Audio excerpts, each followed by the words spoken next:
In this exciting episode, we finally discover when and why people play cribbage, when they've been snowed in for 2 months after committing adultery, theft, and murder. I guess that explains its appeal. It's Perry Mason, Season 3, Episode 12, The Case of the Frantic Flyer.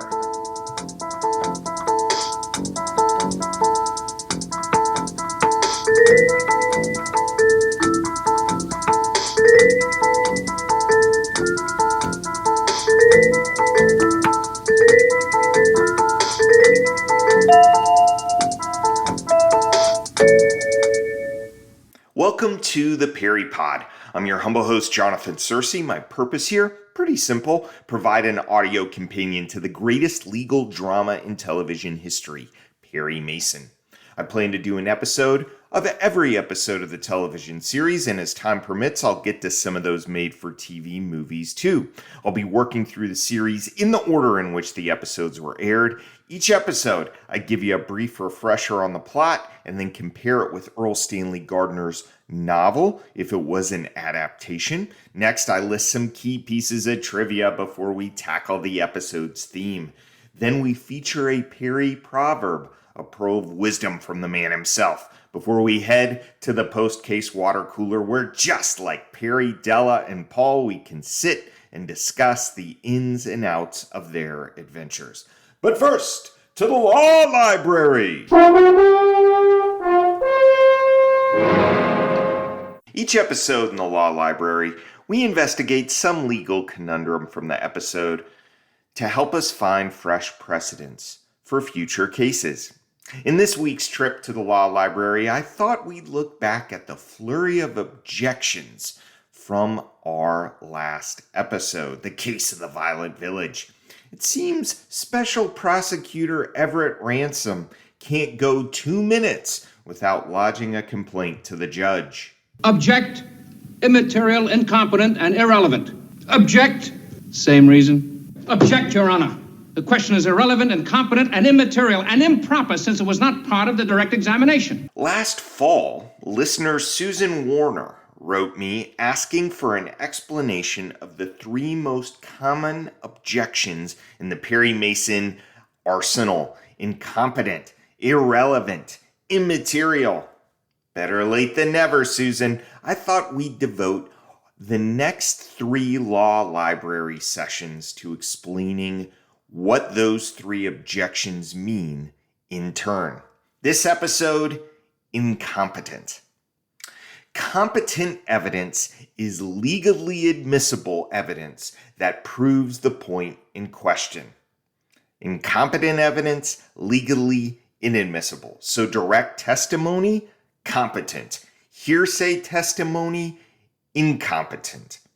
Kathy Beecher, for example, can't testify to what her husband Phil told her happened in the mill when he met Charlotte. That would be incompetent.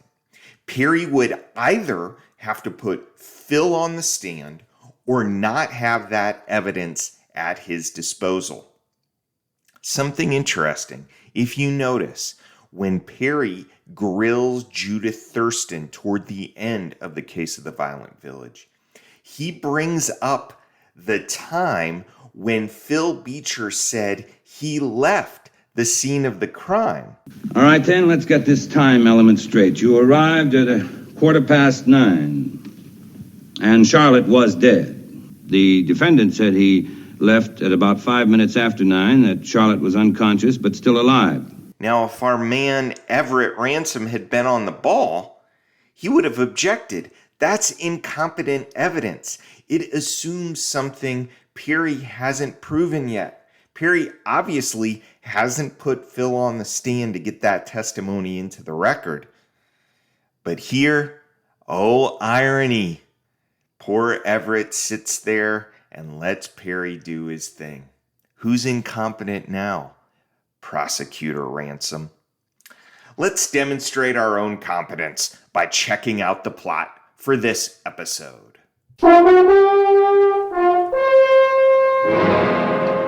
The case of the Frantic Flyer. Howard Walters is a businessman, sure, but he's also a teacher. his lesson to his paramour as the episode opens, how to open a business safe so she can steal $130K and get away with it. Wait a minute, a teacher who's also a cheater? Now then, what are you going to do? I take the money out, put it in my bag, and close the safe. And then get out. You wait.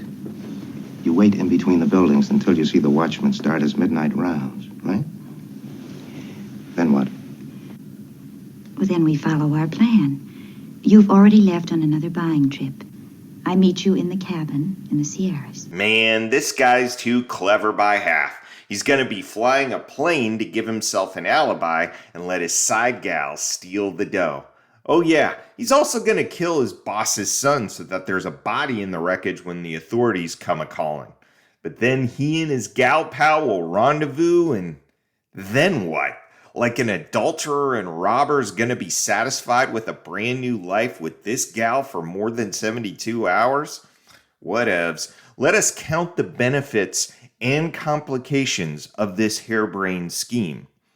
Howard Walters works for a company president, Wade Taylor, who is grossly disappointed in his son, Andy, and disapproving of his daughter-in-law, Carol.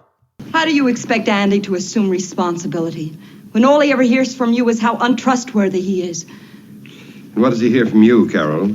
How to be a patient, dutiful son and wait for the inheritance? This is in Howard's favor, since that prodigal son is going to give Howard an easy body to stuff his plane with. Howard's wife, the actress from The Case of the Green-Eyed Sister and Shattered Dream, seems like a wet blanket, and there's nothing even close to an I love you between the two when they part. Be careful. Sure. Go on now. Okay, times are tough all around, can't swing a dead cat in LA without hitting a wet blanket spouse, sure. Janice, Howard's girl. Uh-oh, she's stepping out on Howard with the company bookkeeper, who incidentally is Carol's cousin. Bye. Bye, Howard. See you Monday. You won't, but I will. What a surprise he'll find up at that cabin. Instead of Janice, his darling, me. Instead of $130,000, 32 slug. Uh-oh, Howard's plan is starting to get iffy. And then Howard's plane involves him pretending to die in a plane crash, which means he's got to jump from the plane if he wants to enjoy the ill-gotten fruits of his debauched labor. I'm on fire! On fire! I'm gonna crash! I'm crashing! Tell my wife! Tell my wife!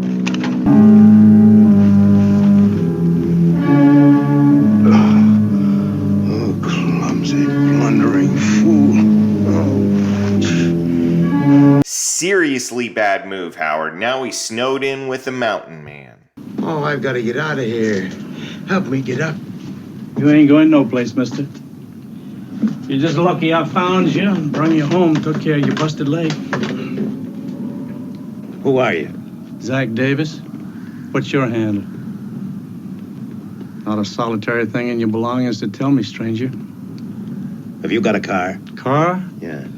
Mister, there ain't no way in or out of this place except on Shank's pony.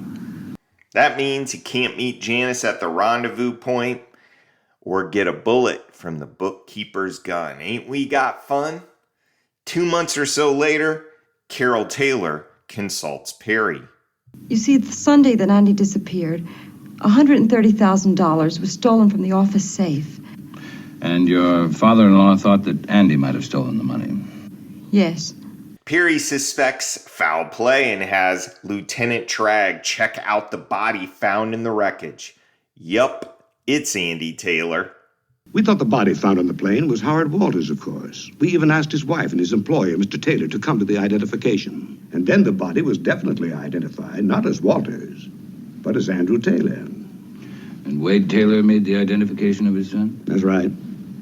He told us to look for a false tooth, some special dentistry, and the evidence of a mastoid operation, which we found. Meanwhile, Howard Walters is back with a workable leg and some serious cribbage experience. he's gonna pay a visit to his erstwhile gal pal Janice, who is kinda happy to see him.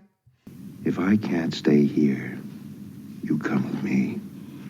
Howard, we mustn't take any chances. My girlfriend came in here and found you here. All right. All right, I can wait another day. I'll call you later and set up the arrangements for tomorrow morning. Howard, Yeah? who was in that plane? You know where this is headed. Howard ends up dead, and Carol, Perry's client, gets fingered for the crime. Mountain Man Zach Davis shows up too, and he wants, what do they call it? Financial considerations from Janice. I heard so much about Los Angeles from Howard, I had to see it for myself. I ain't lying when I tell you it's left me flat busted. That means you want money. That's right. Why do you think we should give you money? If you don't know why, there's no use my telling you. I'm in the wrong place.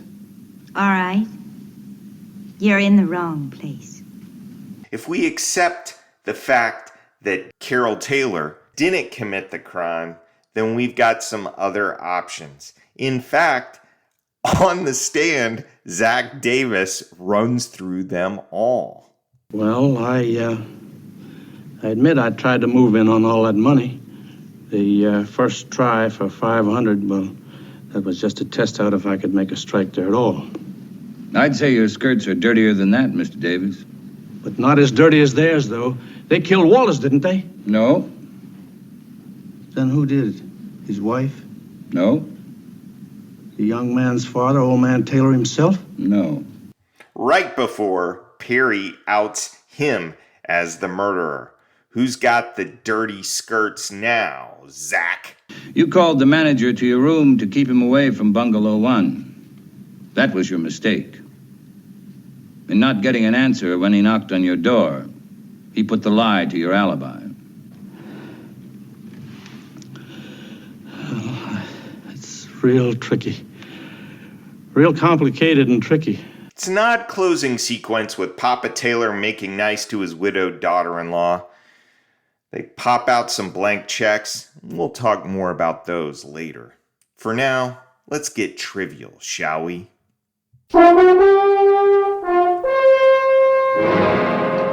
Each episode in our trivia section, I give you 3 takeaways. A Paul is a subject worth investigating more. Adela is something about a particular actor or actress in the episode. And a Perry is something we learn about our intrepid hero. Our Paul for this episode concerns how our larcenous Lothario Howard Walters recovered in that snowbound cabin. There ain't no phone for miles. And you can't move till that leg sets. Well, how long will that be? It don't matter how long. You'll be here till spring anyhow. Spring. No, I can't. It don't matter. We'll be snowed in all winter.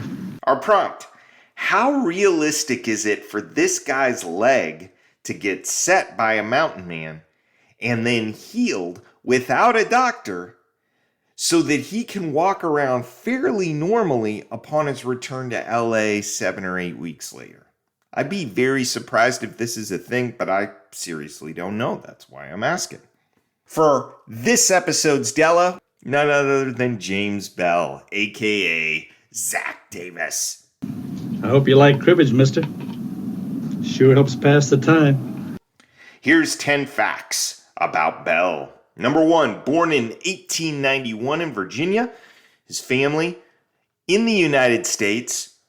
Before the Revolutionary War, he told a reporter in 1950 that every generation of his family had a veteran in it, either for the Union or, for the Confederacy. Number 2, spent enough time as a youngster on vacation in Plymouth, North Carolina, that when he began starring in movies, the small Carolina town boasted that Bell was, quote, Plymouth's own star. Number 3, Bell attended Virginia Tech and got a degree in electrical engineering before he was 20 years old. Number 4, Bell worked at Westinghouse, a manufacturing corporation, for a few years out of college, but before he was 30, he'd picked up the Broadway bug He estimated that between acting and behind the curtain gigs, he took part in 50 Broadway shows. Number 5, his first Hollywood role, 1932's I Am a Fugitive from a Chain Gang. By the time his film career was over, with an uncredited appearance as a judge in 1964, James Bell had appeared in over 150 films. Number 6, in that 1950 interview, he claimed his favorite film role up to that time was that of the titular Leopard Man, a 1943 film produced by Val Lewton and directed by Jacques Tourneur. You know, these two, Turner made one of my favorite movies ever, Out of the Past. In Bell's words, quote, "I was the curator of a New Mexico museum and turned psychopathic killer and murdered 3 girls. It was a nice, meaty spot." Number 7, he appeared on 4 episodes of Perry Mason. His first and last appearances were as the murder victims. The Case of the Green-Eyed Sister, The Case of the Lavender Lipstick. His other 2, he was the murderer. Way to go, James. Go big or go home. Number 8, a Southerner at heart, Bell had thoughts about Southern accents in film and TV. At the time of the interview that I read, it was a newspaper article from 1950 where James Bell was starring alongside Jane Greer. He said he'd only appeared in one film where he was portraying a Southerner, and that his director had ironically asked him to make his accent more pronounced. He said there were more than enough good Southern actors currently in Hollywood to make any Southern film authentic without having Yankees adopt an accent. Quote, "Southern accent is more than 1 or 2 words that stand out like a sore thumb." Close quote. Number 9, Bell lived on a ranch in California, one that was formerly owned by Edgar Rice Burroughs of Tarzan fame. He puttered around with various projects and lived with his wife Joyce and 3 children, James Jr., Hilaire, and Sheridan. And number 10, Bell last appeared on screen in 1964. He died in Virginia in 1973. Apparently, his wife wrote a short bio of him called Pumpernickel and Champagne. The only copy of the book I could find housed at Bell's alma mater, Virginia Tech. Our Perry for this episode involves the way Perry takes his client's case. First, Carol comes to him to help her search for Andy, her husband. When the body of the man in the plane turns out to be that missing spouse, Perry wonders if his role in the case is over. What's your interest in this case? I don't know if I've an interest at all now. Then comes the murder and Perry's meeting with Carol in jail. And still, Carol wonders if Perry will take her case. This inspires words that are often implied by Mason throughout the series, but very rarely spoken. Yes, Mr. Mason, I figured it out. And if you don't want to represent me, Mrs. Taylor, it'll be a privilege to represent you. To which we say, no, the privilege is ours, Perry. The theme for this episode, blank checks. Our episode ends with 2 blank checks. One is from Mr. Taylor. I haven't had your bill yet, Mr. Mason, so I've left the amount here blank. You fill it out any way you want to.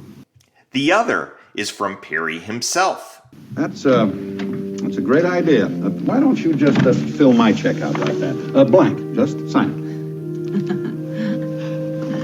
All right, Paul. While these 2 blank checks are literal, the dream of a figurative blank check, a future without constraints, of unlimited freedom, acts as a catalyst for much of the episode's action. $130,000 in 1959 bucks is over $1 million of buying power in 2022 cash. Howard Walters thinks he's writing himself a blank check to a new life. But look what kind of pen he writes it with. One whose ink is supplied by adultery, theft, and murder. Same goes for our bookkeeper and Janice. Here's how they talk about someday. Roger, it's been 7 weeks. How much longer do we have to wait? We played it safe. We got the money stashed away. We don't want to get careless now. Darling, just think. $130,000. Split 2 ways. One way, baby. Even if Howard had never shown up, that blank someday, it seems to me, would never come. Can't trust Janice, dude. And Zach Davis had his own fantasy. The payday. The blank check for a life beyond a burrow and a cribbage game in a snowy cabin. I guess I've seen so many others stake a claim and get rich, while mine always petered out. I guess I figured this was one claim I couldn't lose on. But if you want to cash that check, you have to put some numbers down. And if you overdraw, well, the penalty can be murder. Now, let's hear a Perry proverb. Our Perry proverb comes in Perry's climactic showdown with Zach Davis. Caught in a lie, Davis tries his own hand at proverb spinning, but Perry swoops in with an editorial flourish and makes a distinction between murder and getting away with it. Real complicated and tricky. I guess murder's like that. No, sir. Murder is usually very simple. It's the getting away with it that's real complicated and tricky. But don't feel too bad you didn't get away with it. It's currently 81 up and 81 down for Perry. And let that proverb be a lesson to you. A word to the wise is sufficient. Now, let's grab a swig from the water cooler. Each episode in the water cooler, we offer deleted scenes where we imagine some sequences that didn't quite make the episode's final cut. Number 1, Zach Davis explains the rules of cribbage to a grimacing Howard Walters. I just imagine endless descriptions of what's going on. Number 2, Perry asks Paul to recreate Howard's parachute accident as a way to demonstrate foul play. Number 3, with a decimated front office, bookkeeper gone, vice president gone, son gone, TaylorMade quickly goes out of business. Number 4, Zach starts a death row cribbage tournament. I think he'd win. And number 5, Paul fills out the blank check and it bounces. Before we get to the Paul prompt regarding Fawnskin property prices, I wanted to share what Aunt Myra sent me last week about wood carving, which was a response to our prompt from the Case of the Lucky Legs. She found some references to mid-century LA wood carvings and sent me links to Etsy and First Dibs, 2 sites where mid-century wood carvings are available for sale. The objects available there don't make it seem like Bob Dore was going to whittle his way to riches. Thanks for doing that legwork, Aunt My. Now, let's tackle our Paul prompt from the Case of the Violent Village. Perry's real estate investment. Remember, dude picked up over 5 acres of Fawnskin property for a cool $5,500. That's $56K in 2022 buying power. I own this parcel of land, 5.5 acres, situated north of the highway, adjacent to Willow Creek, exactly according to this title deed. Well, a little research shows that the average acre of land in San Bernardino County, where Fawnskin is located, it's currently worth $450,000. Yeah, Perry would have made out all right. So many shout outs this week. A couple of weeks ago, a friend of mine, Robert Earl Barham, sent me a note that began thusly, quote, I just wanted to let you know that my wife, who recently finished watching all the original Perry Mason episodes, regularly listens to the Perry Pod. It's been great to have your voice echoing through our home. Close quote. Thanks, Robert Earl. This note made me smile a lot. Loyal listener Tim Cree writes in with this question about the Case of the Frantic Flyer. He writes, based upon this episode and so many others, when was the last time in real life that someone mistook a car backfire for a gunshot? Was that the only noise you heard that evening that sounded like a shot or a backfire? Yes, sir. Well, Tim, I want to thank you because in my quest to answer your question, I came across a kind of unbelievable newsletter put out by the U.S. Department of Justice. The particular issue I found was from 1999. The newsletter, the eminently readable National Institute of Justice's Research in Brief, detailing the cutting edge of criminal justice technology. The focus of this edition, random gunfire and gunshot detection systems. I have to read you these two paragraphs before getting to your question. Paragraph 1. Random gunfire is a significant problem in many large cities throughout the U.S. Random gunfire has been defined as, quote, the indiscriminate discharge of firearms into the air, end quote, which generally occurs during the celebration of holidays, during weekends or sporting events, and often in the context of drinking. It's an amazing paragraph. Here's the second one. In many U.S. urban areas, random gunfire is considered a problem, typically involving people drinking alcohol and watching televised sporting events, and then walking outside to fire their weapons into the air in celebration. People also tend to fire their weapons on New Year's Eve, Cinco de Mayo, 4th of July, and other significant holidays. Police report that random gunfire shooters believe their actions are harmless. Shooters state that firing their weapons in the air does not endanger lives or damage property. I just want to focus on the fact that the main reason people shoot their guns in the air is a sporting event. Unbelievable. So the problem here is not mistaking car backfires for guns. People are just shooting guns, and police want to know how to detect serious gun firing from less serious gun firing. There was new tech as of 1999 that could take a snippet of audio and tell whether it was a gunshot or not. So here's the key paragraph per Tim's question. The shot spotter system stores all audio waveforms for every detected gunfire event and 6 seconds of audio from each detecting acoustic sensor. As such, a significant amount of system memory is required when numerous gunfire events occur simultaneously. During New Year's Eve, 4th of July, once the shot spotter system detects a shot and reports the location, dispatchers can play the 6-second snippet of sound from any sensor to assist them in determining what they believe to be the true source of the sound. 1. Firecrackers. 2. Multiple gunshots. 3. Shotgun blasts. Or 4. Car backfire. So yes, Tim, apparently, as of 1999, it was still a thing. Man.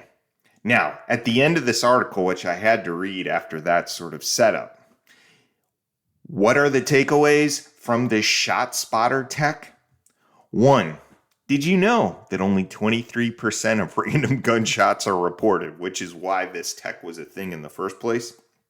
75% of these random gunshots never get reported to police.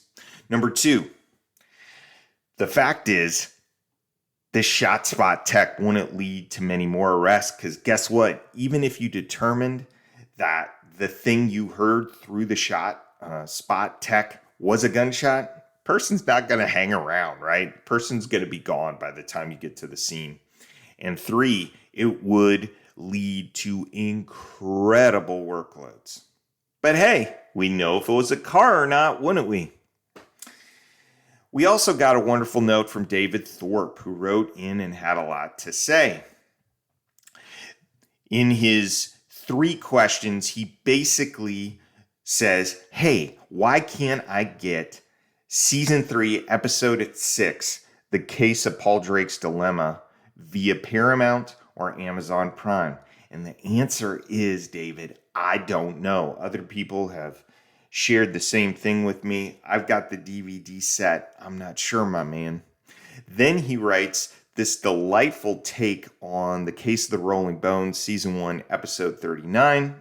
A character named Daniel Reed, who's involved in a controversy which involved him marrying a woman before he was separated for 30 years.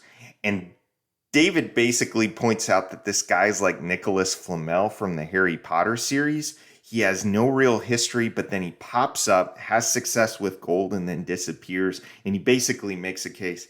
We should have some fan fiction about what Daniel Reed was doing in the 30 years between winning all that gold, finding all that gold, and then popping up in the case of the Rolling Bones. Finally, David writes, quote, during the first season, we have shots of Perry seemingly taking notes. However, a simple screen capture and zoom in shows that he's doodling his heart out. I also love Della giving him the side eye. Now, the picture David sent me was from the case of the substitute face. Lorraine Tuttle is sitting there looking on as Perry fills an entire page with doodles. I love this so much. Thank you, David. Finally, we got a random note from listener Eric Meese, who wondered, what does TCOT stand for? Well, good question, Eric. It's my shorthand for the case of the. For Paul Drake's dilemma, aka the case of the evasive episode, it was just TCO. As always, I'd love feedback about this particular episode or the podcast in general. Was there something about this episode you'd like to comment on or correct? You can email me at theperrypod@gmail.com. All Perry Pod episodes are available via Spotify, YouTube, and iTunes.